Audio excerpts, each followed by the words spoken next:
हिसार के सांसद ब्रजेंद्र सिंह शुक्रवार शाम विद्यानगर स्थित जाट धर्मशाला में पहुंचे और लोगों का मेरी आवाज़ सुनो जींद रैली को सफल बनाने के लिए आभार जताया। इस अवसर पर पत्रकारों से बातचीत करते हुए सांसद ब्रजेंद्र सिंह ने कहा कि मेरी आवाज़ सुनो रैली की गूंज पूरे प्रदेश में सुनाई दी है। उन्होंने कहा कि प्रदेश में जो नेता रैली को लेकर टिप्पणी करते थे अब वो चुप्पी साध गए हैं। मेरी आवाज़ सुनो आपने रैली की जी, उसकी उकार प्रदेश में कितनी दूर तक पहुंची? नहीं बिल्कुल हर जगह पहुंची है और जिस प्रकार से मैं ये कहूँ उसके प्रति नेताओं में जो चुप्पी है वही बहुत कुछ दर्शाती है। अन्यथा जिस प्रकार की वो रैली थी और जिस प्रकार की बात उसमें कही गई, अगर वो कामयाब ना हुई होती तो लोगों का रिएक्शन अपने अपने तरीके से बहुत तरह का आना था। लेकिन क्योंकि वो इतनी कामयाब हुई, इसी वजह से जो कोई भी पक्ष है वो फ़िलहाल उस पर चुप्पी साधे हुए हैं, क्योंकि उनको अब समझ में शायद आ गया सभी को कि ये जो पूरा चौधरी बीरेंद्र सिंह और उनके साथियों का जो गठ है, इसको बहुत से लोग जो हल्के में आंकने की कोशिश कर रहे थे या मान रहे थे, अब मेरे ख्याल से उसके ऊपर एक विराम लग गया। नहीं, देखिए हरियाणा की राजनीति पे तो इन प्रदेशों का कोई फ़र्क नहीं पड़ सकता। आज राजस्थान आप कह सकते हो क्योंकि थोड़ा बॉर्डरिंग एरिया है हरियाणा के साथ, लेकिन राजस्थान की राजनीति और हरियाणा की राजनीति में कॉमन उस तरह से नहीं है जैसा एक नेबरिंग स्टेट में आप सोच सकते हो।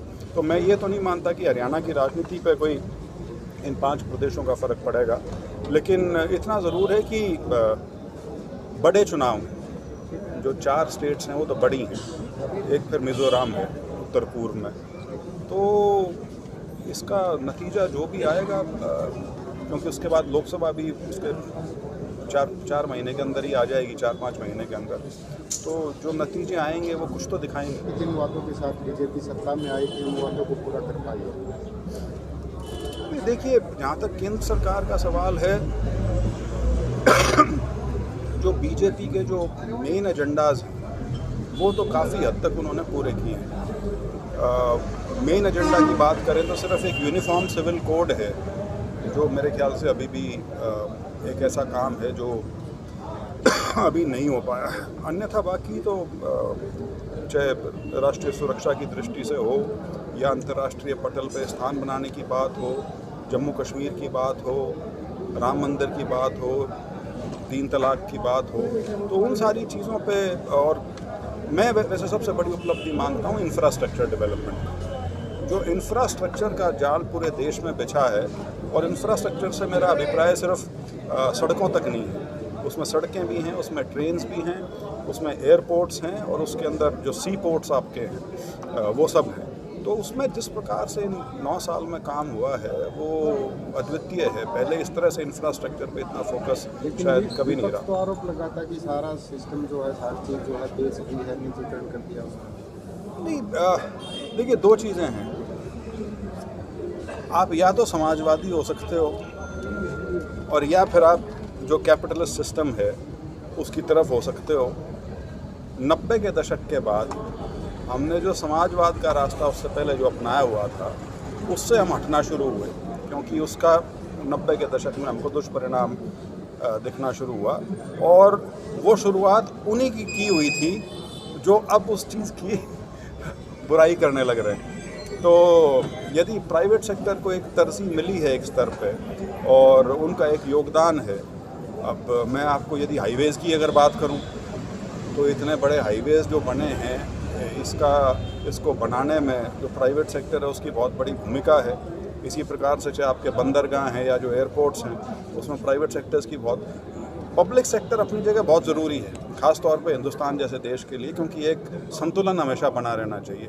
लेकिन जो गति मिली है और जो फैलाव हुआ है उसके अंदर जब तक आप निजी क्षेत्र को ना लेते तो शायद इस प्रकार से उसकी बढ़ोतरी ना हो पाती। निजी क्षेत्र क्या लेंगे, क्योंकि हर बार इसका जिक्र किया जाता है, प्रबंधन की बात होती है, बजट की भी बात होती है, लेकिन रिजल्ट पे आउटपुट नहीं हो रहा है। नहीं, देखिए, मैं ये चीज़ तो मानूंगा कि हरियाणा में तो इसमें बेहतरी हुई है। ख़ास तौर पे यदि आप पंजाब से उसकी तुलना करें तो दोनों प्रदेशों में बहुत ज़्यादा अंतर है। आपने भी कल या परसों देखा भी होगा, जो सैटेलाइट की जो इमेजरी जो आई है उसमें भी जो पंजाब का इलाका है वो करीब सारा लाल दिखता है, जबकि हरियाणा में सीधी जगह पे इस तरह का है। लेकिन हाँ, ये है, और ये दोनों चीज़ें हैं, ये अपने आप में एक समस्या है भी, और दूसरी चीज़ ये उतनी बड़ी समस्या नहीं है जितना इसको बना के पेश किया जाता है। ख़ास तौर पे पेश भी इसलिए किया जाता है क्योंकि ये एक महीने का समय है जब जो हमारी राष्ट्रीय राजधानी है उसमें जो प्रदूषण का स्तर है, हालांकि वो पूरे इलाके में होता है, ऐसा नहीं है कि वो सिर्फ दिल्ली के अंदर कोई अलग से पॉकेट बनती है। ये पूरा उत्तर पश्चिमी भारत जो है, सारा का सारा इलाका जो है उसकी जद में आता है, जहाँ पे जो आपका धुंध है, धुंध और धुआं, ये दोनों मिल के जो एक मिश्रण होता है, जो कि बड़ी स्वाभाविक सी चीज़ आप अभी भी देख सकते हैं, ये कोई नेचुरल चीज़ नहीं है और प्रदूषण की दृष्टि से वाकई बहुत ख़राब है। और जो आपने मेन सवाल किया, मैंने पिछले 8-10 साल में इम्प्रूवमेंट देखी है, क्योंकि अब इसकी जो खपत है वो कई क्षेत्रों में हो रही है। उसमें आपकी कुछ इंडस्ट्री के लिए दिया जाता है, ये राजस्थान में पशुओं के चारे के हिसाब से भी जाता है, इसकी ब्रिक क्लिन्स में भी कई जगह इसको इस्तेमाल किया जाता है। लेकिन फिर भी ये मेरा मानना है कि इसमें और बहुत कुछ करने की ज़रूरत है, और वो करना पड़ेगा सरकार को, मुख्यतः केंद्र सरकार को, क्योंकि जो किसान है उसको जब तक आप इसका कोई इकोनॉमिक जस्टिफिकेशन नहीं दे पाएंगे तब तक इसको सिर्फ इन्फोर्समेंट से नहीं रोका जा सकता। आपका जब आपकी जीरी की कटाई होती है और उसके बाद गेहूं की बुआई शुरू होती है, मुश्किल से 2-2.5 हफ्ते उसके अंदर हैं, और ख़ास तौर पर जो मशीन से जो जीरी कटी होती है उसमें ये ज़्यादा पाई जाती है, जो पराली को जलाने, स्टबल बर्निंग जिसको कहते हैं। तो इसमें ज़रूर काफ़ी हुआ है, लेकिन और करने की ज़रूरत है, क्योंकि अभी तक ज़्यादा फोकस ऐसा लगता है कि उसके इस्तेमाल के ऊपर, लेकिन उसके साथ साथ उसका जो पूरा प्रोसेस है उसको वहाँ से निकालने का और उसके बाद उसको ट्रांसपोर्ट करने का कोई भी तरीका उसका हो सकता है, उस पर काम अभी भी मेरे ख्याल से ज़्यादा है, क्योंकि ये सारी की सारी खप जाएगी ऐसा मुझे नहीं लगता हो पाएगा।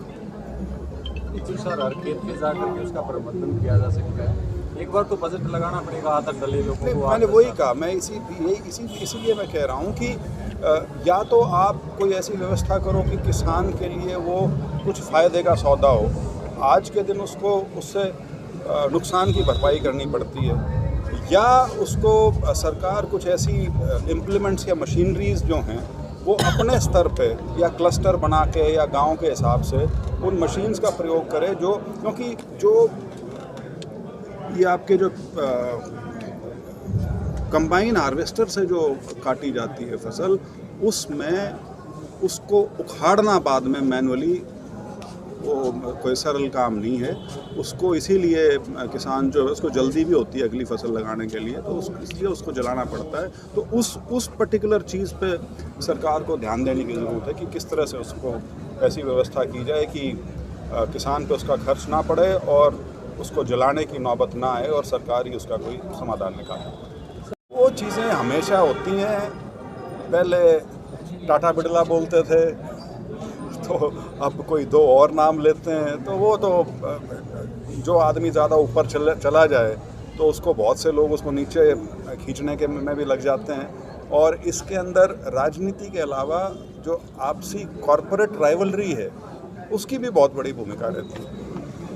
सर, बेरोजगारी की समस्या आज भी जिस की तस है, पहले दावा किए गए थे हर साल 2 करोड़ रोजगार दिए जाएंगे। मैं उसमें बिल्कुल मानता हूं कि हमारी इकोनॉमिक ग्रोथ तो बहुत हुई है, लेकिन उस ग्रोथ से जो रोज़गार जिस प्रकार का निकलना चाहिए था वो शायद नहीं निकल पाया। लेकिन रोज़गार की जब मैं बात करूं, उसमें आम धारणा में रोज़गार की जब लोग बात करते हैं वो सरकारी नौकरी पे बात आके रुक जाती है। रोज़गार की जब बात करें तो उसमें पूरा आयाम है सारा का सारा जिसके अंदर, हाँ, लेकिन मैं इस चीज़ को कुछ हद तक ज़रूर मानता हूँ कि जो तरक्की हुई है उस हिसाब से रोज़गार उत्पन्न नहीं हो पाया। एक सर 2000 टारगेट को कहाँ तक अचीव कर पाई है बीजेपी, आप क्या मानते हैं? व्यक्तिगत तौर पे आपका क्या कहना है? व्यक्तिगत तौर पे ले लीजिए या आंकड़े के तौर पे ले लीजिए, सरकार ने अपनी तरफ से प्रयास तो किया और एमएसपी पे जो जिस प्रकार से स्वामीनाथन कमीशन का लागत पे 50% करके करने का था वो भी किया। हरियाणा में तो बल्कि 13 या 14 फसलों पे एमएसपी दी जा रही है। लेकिन मैं किसान की आय को बढ़ाने का तरीका मैं सिर्फ एमएसपी को नहीं मानता, उसके लिए जो आपका मूल आधार है कृषि का उसको बदलना पड़ेगा, क्योंकि अन्यथा कृषि में जो उत्पादकता है या उत्पादन है वो अब एक लेवल पे आ चुका है।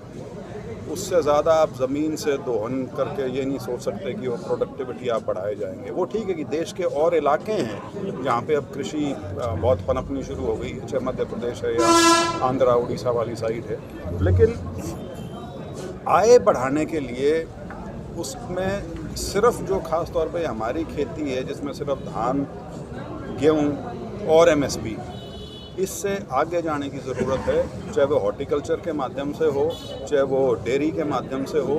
उसमें प्रयास बहुत है। नेशनल हॉर्टिकल्चर मिशन जो है, बल्कि अब उसमें जितना पैसा है शायद उतना एग्रीकल्चर डिपार्टमेंट में भी अब उतना नहीं है, लेकिन फिर भी इसमें बहुत कुछ करने की अभी ज़रूरत है।